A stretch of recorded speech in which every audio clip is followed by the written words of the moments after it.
Hello,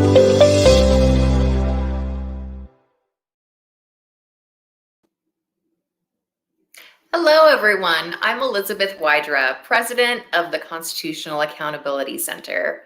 Welcome to today's installment of our Purple Chair Chat series. As you might know, the Purple Chair Chat is normally done in our Washington, D.C. offices from our iconic purple wing chairs. But obviously, with the COVID pandemic, we are working from home like so many of you. And I just want to say that I hope that you and your families are all staying safe and well. And a big thank you and shout out to our essential workers who don't have the luxury of working from home and who every day bravely go in to make sure that our communities are running safely and smoothly. Our Purple Chair Chat series is normally talking about the important legal issues of the day. But today I'm really excited that we're not just going to talk about what we do at CAC, but who is doing the important work of the Constitutional Accountability Center. Today I'm going to be talking with our fabulous group of lawyers working with us right now, beginning with our inaugural Douglas T. Kendall Fellow Clare Riva, and then we'll chat with our 4 summer interns, Adeze Eze, Jackson Skeen, Bardia Vasegi, and Simon Chin. So first we're going to start with Clare Riva, who's been with us this year. She's closing out on her first year, as I mentioned, our inaugural Kendall Fellow. Hi, Clare.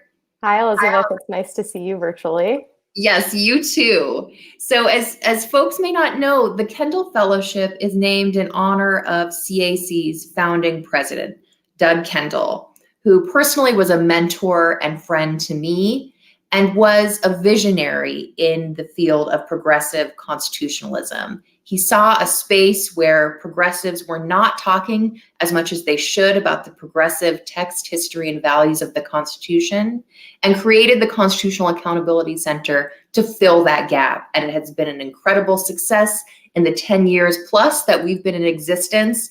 And so it was really one of my, I think, proudest accomplishments as succeeding president of CAC to start this fellowship in his honor. And Clare, we're so delighted that you have been with us as that first fellow. So I want to hear a little bit about you. Tell me about what brought you to this moment to CAC.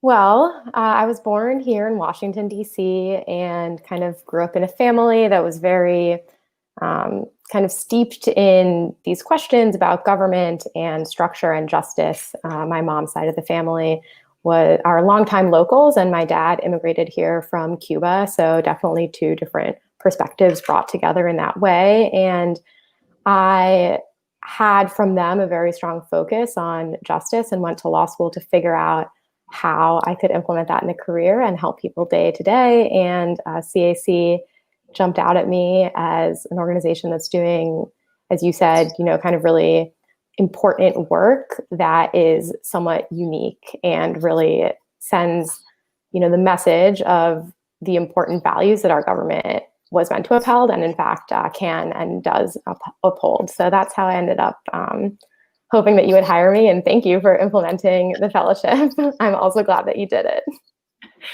Yes, absolutely. And tell us a little bit about what kind of work you've been doing at CAC. I will say that the fellowship is something that we implemented in recognition of the fact that most of the hires we make at CAC are, lawyers with more experience. And we wanted to create a pipeline of young, progressive lawyers that we could hire right after law school or after a clerkship. And Clare, you are coming to us off a clerkship, and really get lawyers at the beginning of their careers steeped in CAC's method of progressive constitutionalism. So how have you experienced that in your year as a Kendall Fellow? Well, one thing that has been just so helpful to me is seeing just the wide range of work that everybody at CAC does. And the whole team has been really thoughtful about getting me involved in different aspects of that, which I have appreciated. I've learned so much about how to kind of research these more historical sources and how to craft arguments with an eye towards our text history and structure of our Constitution and at times statutes. At the same time, I also came into the fellowship with a particular interest in the criminal legal system. And I know that people have also been very helpful in kind of helping me seek out projects that would particularly allow me to investigate those issues. And so for me, just having everyone, helping me with my writing and my research skills, but also allowing me and really empowering me to do projects that I am interested in has been the perfect combination to, I feel like, really help me build my skills as a lawyer and learn from everybody else in a way that's both interesting and illuminating for me. Yeah, and I really appreciate the way that you were proactive in seeking out cases and issues that interested you. You mentioned the criminal justice area. Can you talk about one of the briefs you worked on or something you wrote that really spoke to you in that area?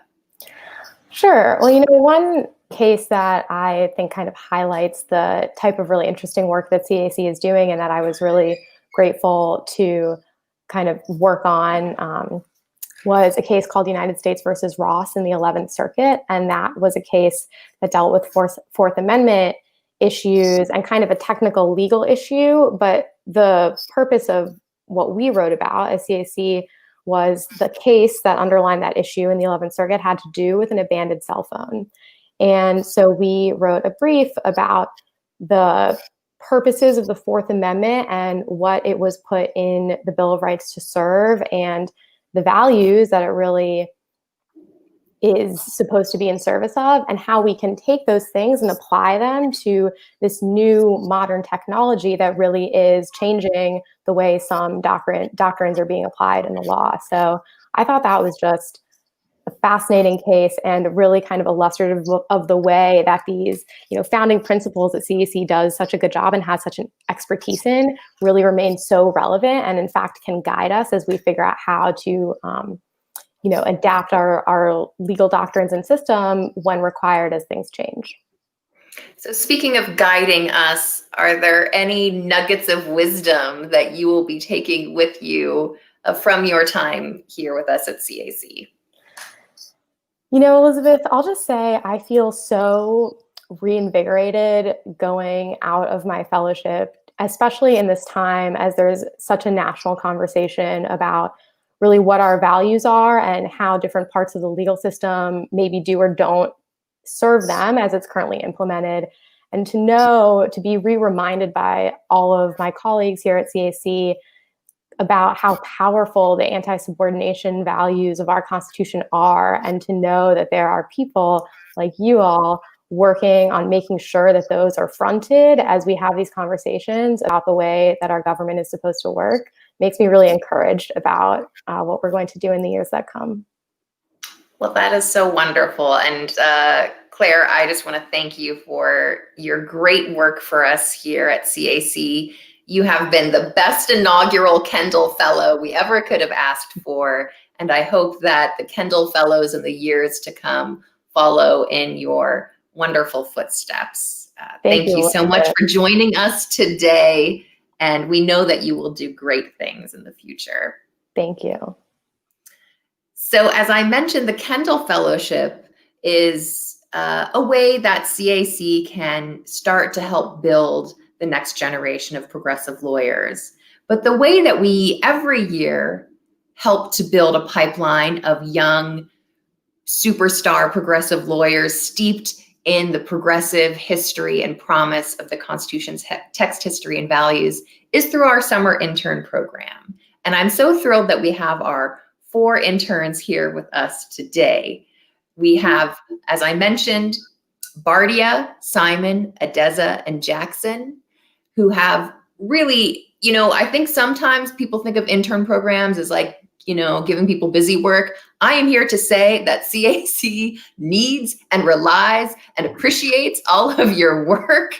And so thank you for the great work that you've done this summer.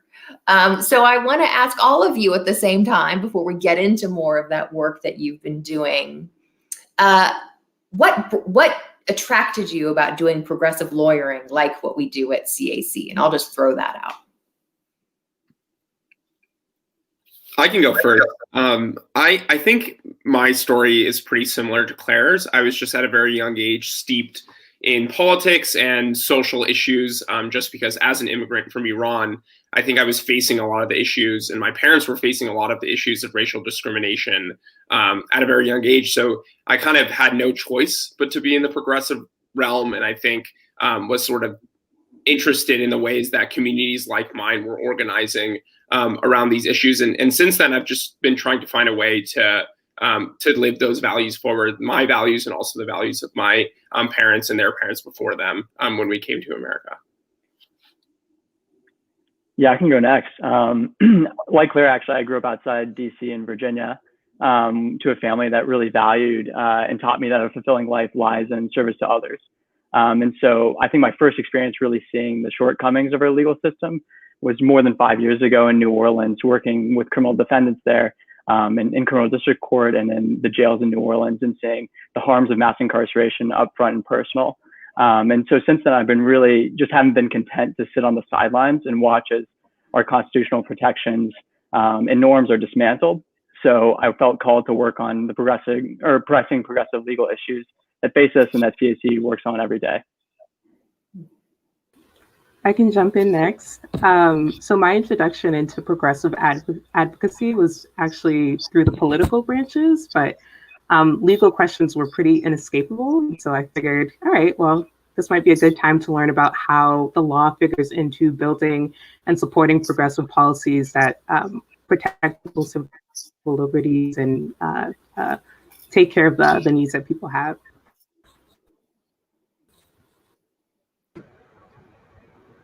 I think I also have a similar story. I mean, I've been both incredibly inspired and also challenged by the sense and realization that the rule of law was under threat and is under threat in this country. And I really wanted to dedicate myself and to find a place that dedicates itself to ensuring that the law is not merely a tool for the powerful, but that it serves everyone, and it serves everyone equitably, and it supports our democratic values. And the summer here has been incredibly inspiring just to be around a collection of lawyers who embody and live those values each and every day. Thank you so much. You all are very inspiring to me, and I appreciate hearing your stories of inspiration. I want to talk now about the work that you've been doing at CAC. And as I mentioned, you've been doing a lot of it, and we are very grateful for that.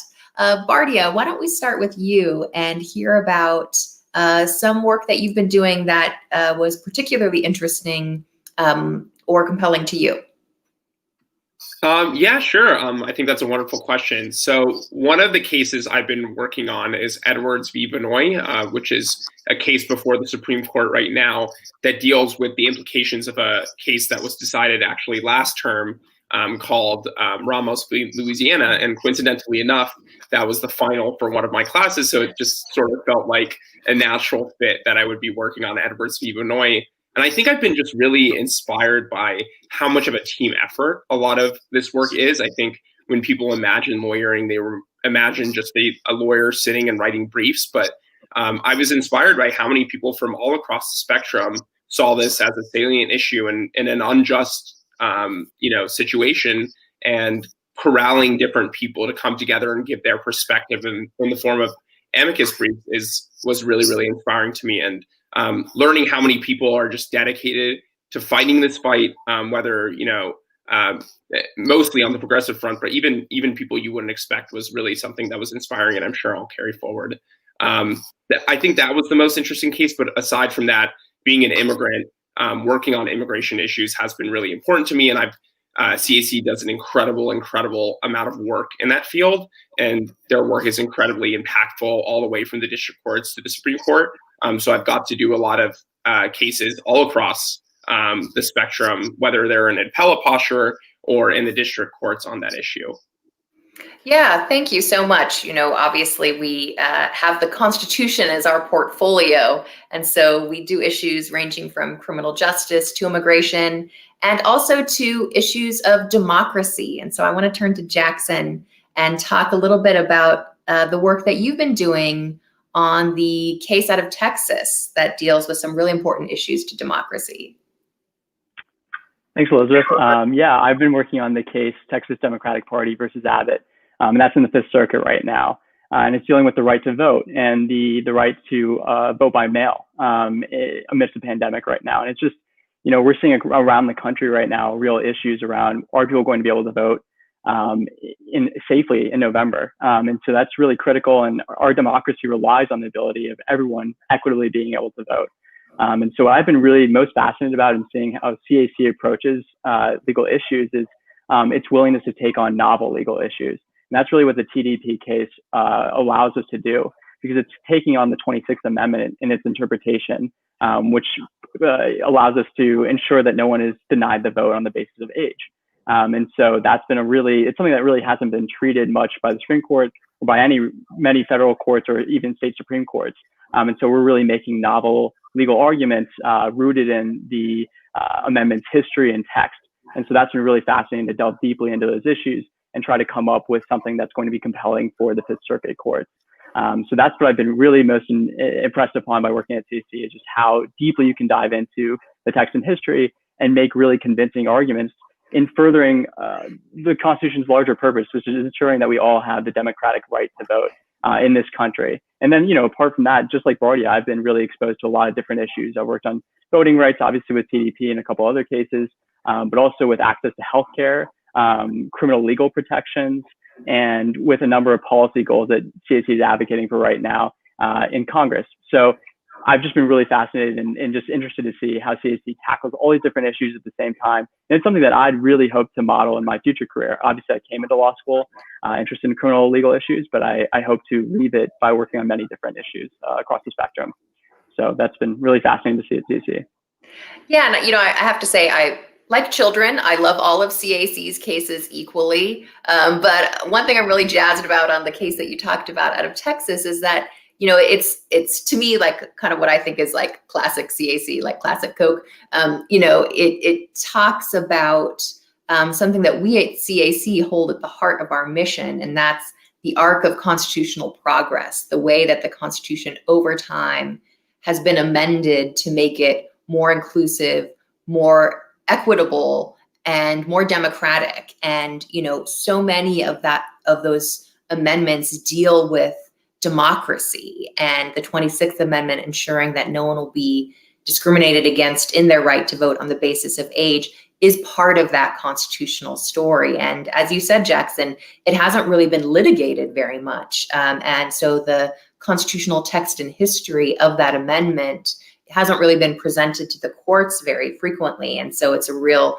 CAC kind of brief to be able to do that in this case, bringing that constitutional history into a problem that is very much of this moment. As you mentioned, the crucial importance of getting to vote by mail in the midst of a pandemic, ensuring that our democratic processes stay strong even amidst major challenges.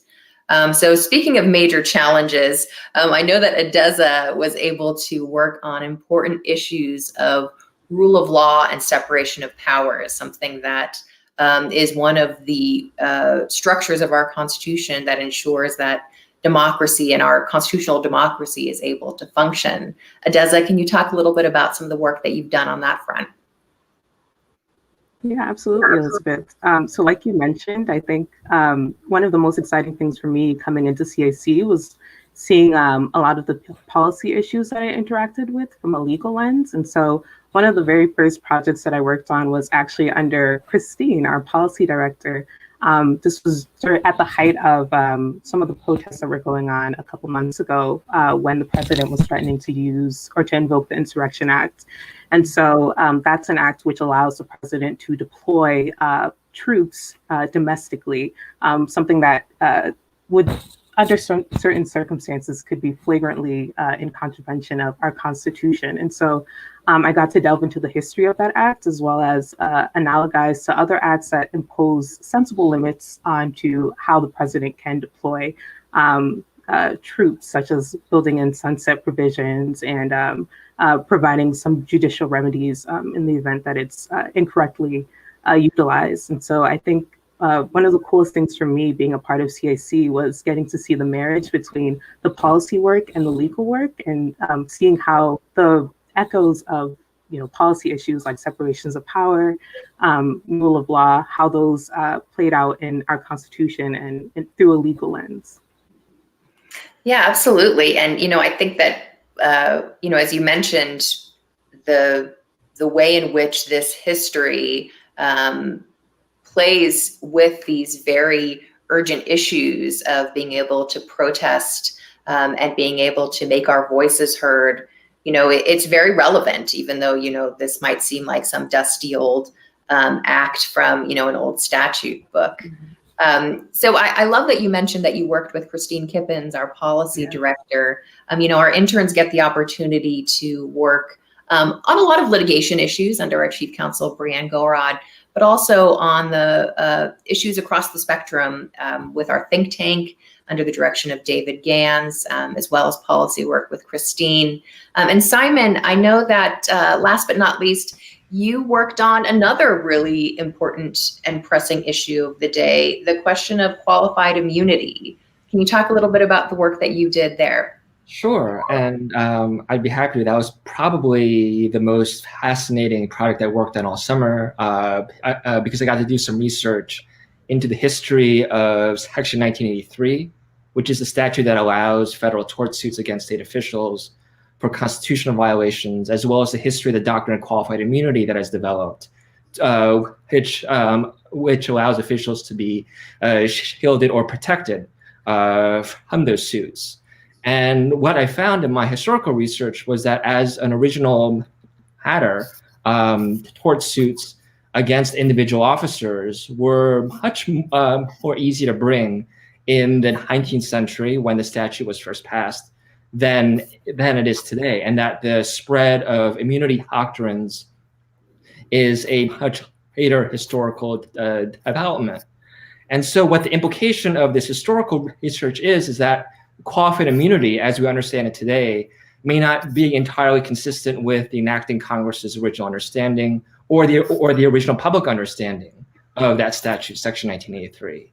And what I'm hoping is that this historical research can ultimately help support the construction of legal arguments that are consistent with the democratic values and rule of law values that state that no one, including police officers, are above the law.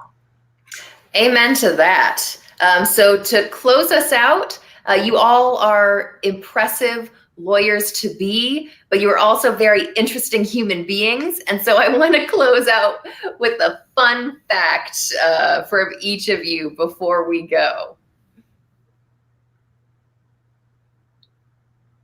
I can go first. I guess my fun fact is when I was a freshman in college, I was working in Washington, D.C. on the Hill, and then also had a side gig at Chipotle where I was the mild, medium, hot guy.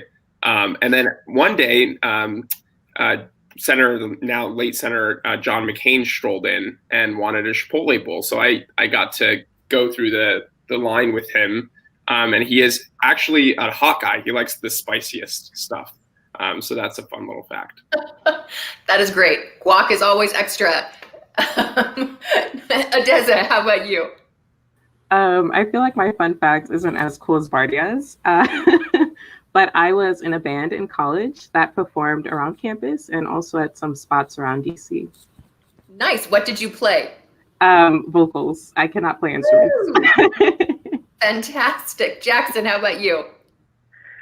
Yeah, mine's way more out there. But I actually was a few years ago was on a research trip in New Zealand looking into restorative justice, and I had a free day to head down to the South Island. And while there, I went bungee jumping. So I'm a big adventure sports guy, and that's just something I was very fortunate to be able to do. So that's kind of like my fun fact: bungee jumping and adventure sports.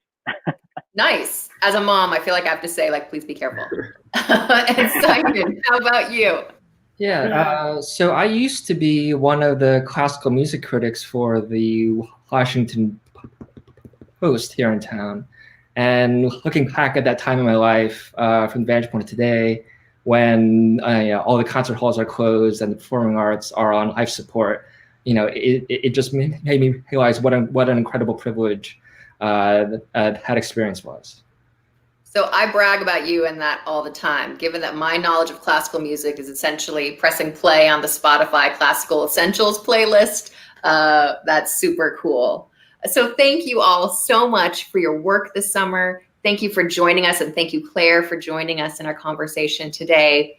CAC takes very seriously its mission in the work that we do, and also in creating the next generation of progressive leaders. Because whether you end up working for us at CAC or working for someone else, a law firm, the government, another public interest organization, we hope that you will take the CAC mission of the progressive promise of the Constitution's text, history, and values with you wherever you go. I encourage everyone to check out more of our work and our great team at our website, theusconstitution.org. Thank you for joining us. Please be well and please be safe.